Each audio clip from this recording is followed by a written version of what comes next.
नमस्कार, मैं हूं पंकज श्रीवास्तव। पॉलिटिक्स के इस खास कार्यक्रम रेज योर वॉइस में आपका स्वागत है।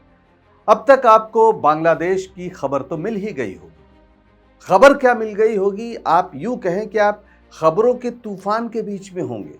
कहीं आपको स्क्रीन पर यानी टेलीविजन चैनल के स्क्रीन पर या फिर अपने व्हाट्सएप पर वो वीडियो दिख रहा होगा जिसमें बांग्लादेश की सड़कों पर छात्रों का, नौजवानों का जबरदस्त उल्लास है।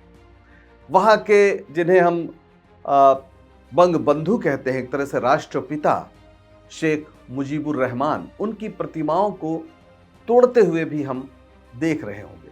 बड़ी तकलीफ दे ये घटना है, लेकिन उस पर हम आगे बात करेंगे।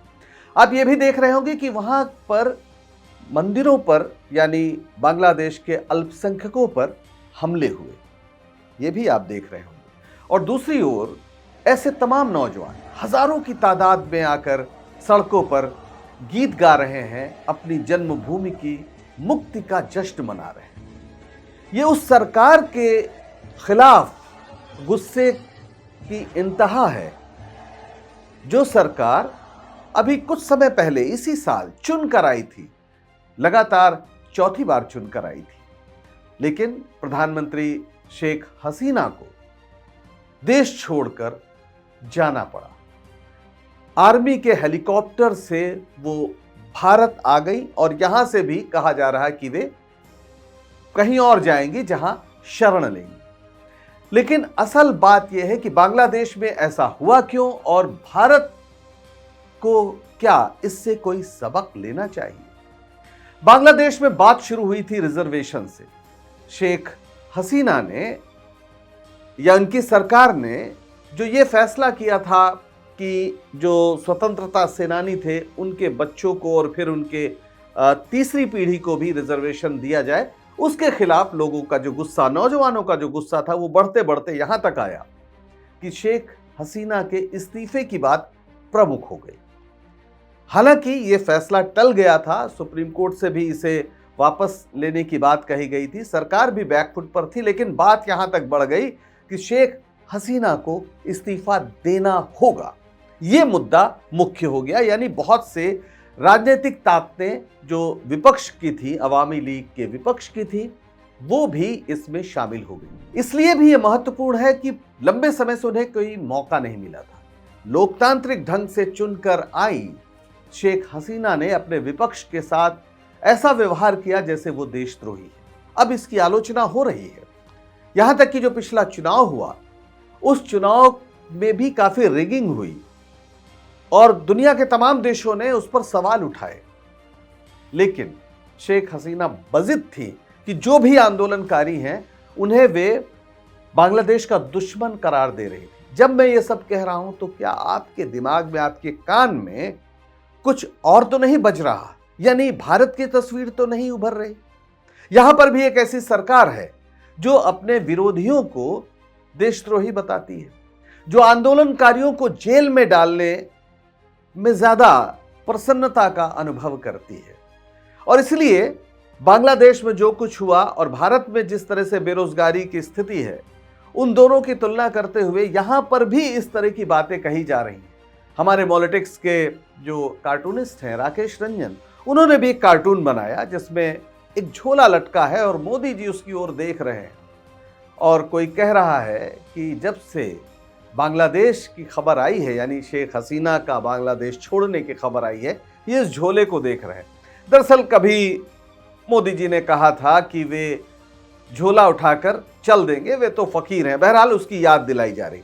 ये तो एक तंज है, एक मजाक है, लेकिन हकीकत बहुत कुछ उस ओर इशारा करती है जिसे भारत को सबक लेना चाहिए, ऐसा लगता है।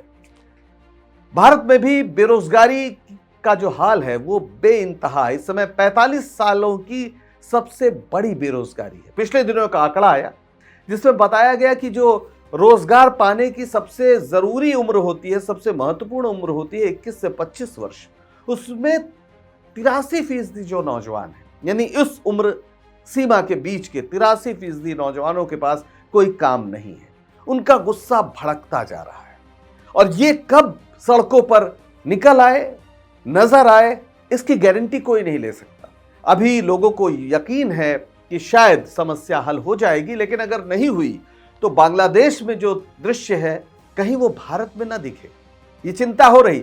हालांकि जो भारत का विपक्ष है उसने कहा है कि बांग्लादेश के मसले पर केंद्र की जो सरकार है यानी मोदी सरकार जो भी फैसला लेगी हम उसके साथ हैं। एक सर्वदलीय बैठक हुई जिसमें राहुल गांधी भी गए और साफ तौर पर कांग्रेस ने और अन्य विपक्ष के दलों ने कहा कि वे इस मसले पर कांग्रेस के माफ करिए मोदी सरकार के साथ है। और यह भारत की परंपरा रही है कि विदेश नीति के प्रश्न पर पक्ष और विपक्ष में कोई फर्क नहीं रहता है। हालांकि पिछले दिनों इसके कई अपवाद भी हमें नजर आए, खासतौर पर मोदी सरकार के रुख की वजह से, विपक्ष को अपने साथ न लेने और उससे संवाद न करने की वजह से। एक ये भी हमारे सामने एक सबक लेने की बात है कि जब लोगों की आकांक्षाएं पूरी नहीं होती हैं और आप एक स्तर तक विकास करते हैं, लेकिन अगर गैर बराबरी बढ़ती है तो उसका भी नतीजा ये हो सकता है।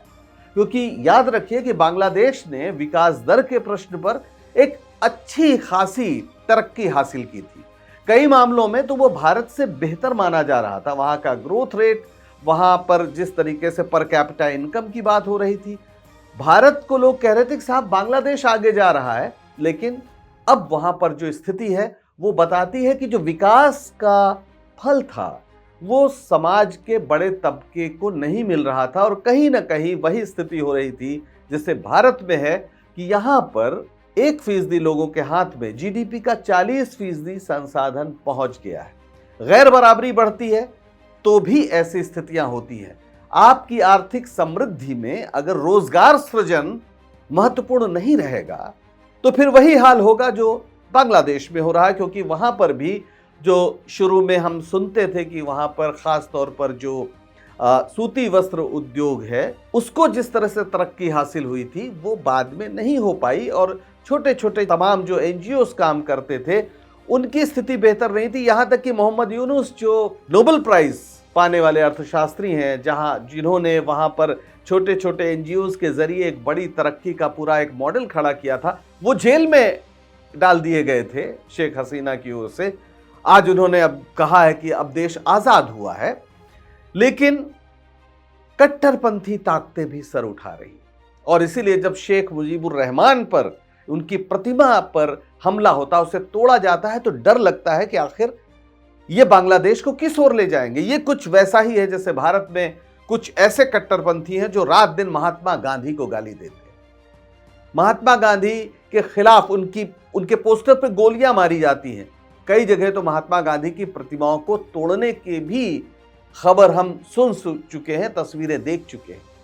आज बांग्लादेश में जो ये कुछ हो रहा है, शेख हसीना से गुस्सा होना एक बात है, लेकिन उनके पिता शेख मुजीबुर रहमान सिर्फ पिता नहीं थे, वो बांग्लादेश के भी राष्ट्रपिता थे। उन्होंने पाकिस्तान का जो द्विराष्ट्रवाद था उसके खिलाफ एक सिद्धांत दिया, वो था भाषा के आधार पर राष्ट्रवाद का सृजन, और बांग्लादेश का निर्माण हुआ। उन्होंने कहा कि बांग्ला भाषा हमारे राष्ट्र का आधार है, और इस तरह से बांग्लादेश का निर्माण हुआ। अगर बांग्लादेश के निर्माता पर हमला होता है तो कल जो सरकार बनेगी उसके लिए बांग्लादेश को एक विचार की तरह संजो कर रखना, उसको बनाए रखना, उसके आधार को बनाए रखना बेहद मुश्किल होगा। क्योंकि फिर वैसी ताकतें सक्रिय होंगी जिन्हें हम कट्टरपंथी ताकतें कहते हैं, और जो उसमें सच्चाई भी है जो शेख हसीना कहती रही हैं कि इसमें रजाकार थे, यानी वो लोग जो कभी पाकिस्तान के साथ मिलकर बांग्लादेश के स्वतंत्रता सेनानियों के खिलाफ संघर्ष कर रहे थे। लेकिन आज ये नौबत क्यों आई? आप लोकतंत्र के नाम पर तानाशाही नहीं थोप सकते। भारत में भी हम देखते हैं कि जो भी विरोध करता है उसको देशद्रोही कह दिया जाता है, और साफ कहा जाता है तमाम विपक्ष के नेताओं को कि साहब ये तो विदेशी ताकतों के साथ मिले हुए हैं, इन्हें जेल में डाल दो। जेल में डालने की कोशिश होती है। तो लोकतंत्र के नाम पर जो भी तानाशाही का खेल खेलेगा, दरअसल अपने देश की शांति, उसकी समृद्धि के साथ खेलेगा। बांग्लादेश का उदाहरण एक बहुत बड़ा उदाहरण है, और कट्टरपंथी सिर्फ बांग्लादेश में बुरे नहीं है। वहां पर मंदिरों पर हमले हो रहे हैं, लेकिन वहां ऐसी भी खबरें हैं कि वहां के तमाम, खास तौर पर जो सेकुलर जमात के लोग हैं, वो मंदिरों की रक्षा के लिए, छात्र हैं, बुजुर्ग हैं, सब खड़े हुए हैं रात दिन। ये भी एक तस्वीर है। हालांकि भारतीय मीडिया सिर्फ यही बता रहा है कि वहां पर मंदिर पर हमला हुआ है। बिल्कुल ये सच है। और अगर आपको बुरा लग रहा है बतौर हिंदू, तो आपको ये सोचना चाहिए कि भारत में जब अल्पसंख्यकों पर हमला होता है तो दरअसल ये उसी सिक्के का दूसरा पहलू है। कट्टरपंथ अगर बांग्लादेश में बुरा है तो वो भारत में भी बुरा है। अभी हमने देखा कि कुछ कांवड़िए जा रहे हैं और वो रास्ते में मस्जिद है, उस पर चढ़ जा रहे हैं, उस पर हमला करने की कोशिश कर रहे हैं। ये क्या है? तो जो चीज बांग्लादेश में बुरी है वो भारत में भी बुरी है। कट्टरपंथ कहीं पर भी हो वो गलत है।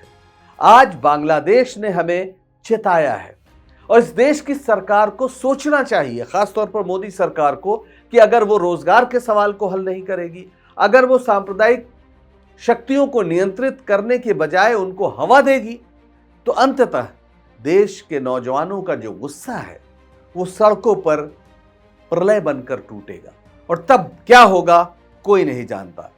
इसलिए इस हालत को देखते हुए भारत को बचाने के लिए आइडिया ऑफ इंडिया, जो एक सेक्युलर डेमोक्रेटिक विचार है, उसके पक्ष में खड़े होने के लिए हम सबको अपनी आवाज उठानी चाहिए। Raise your voice.